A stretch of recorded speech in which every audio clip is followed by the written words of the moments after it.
morning, everyone. Welcome back. This morning in Health Watch, preventing breast cancer.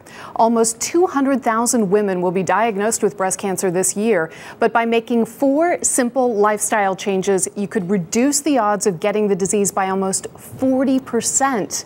We're joined by our own Dr. Jennifer Ashton this morning. Good morning to you. Good morning, Kelly. Thanks for being here with us. 40%, that's a big number. Right. And these things are so simple. It's not just about genetics, right? That's right. Now, we know that family history plays a big role in our risk for breast cancer, but there are a lot of things that we can do and that you can start doing when you're young that can dramatically reduce the risk. And the first one is really maintain a healthy body weight. We know that's important for your heart, but also for your breast cancer risk. And the thinking is that we know that body fat actually produces estrogen. So the more body fat we have, the more estrogen we have, and actually 40 to 50% of overweight postmenopausal women have much higher estrogen levels than those who are thinner. Wow, so again, interesting. You want to keep your body weight low. Right, and one of the ways to do that, of course, is by exercising. How much exercise do we need? Well, exercise is, of course, also the name of the game for preventing a lot of things, but ideally you want to exercise 30 minutes a day. We know that logistically that can be hard for people, but interesting new data suggests that even exercising earlier in our lives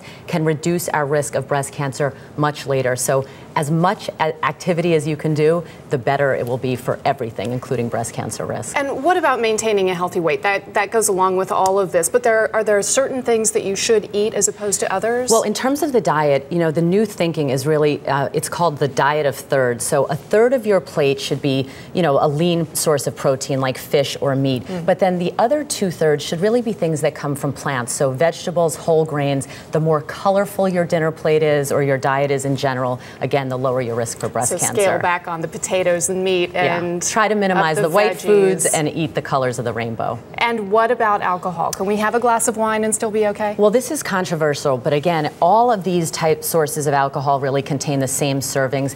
The magic number seems to be no more than 7 alcoholic beverages a week. It doesn't matter whether you get that spread out day to day or all over the weekend, but you really want to keep your overall alcohol consumption low. That's interesting because you hear that drinking them all at once isn't necessarily a good thing. Yeah, no, Probably it not gonna counts be in however great you shape. get it. So if you save it all up for the weekend, it's potentially just as bad. Okay, great. Thank you so much, bet, Dr. Kelly. Jennifer Ashton. No bet.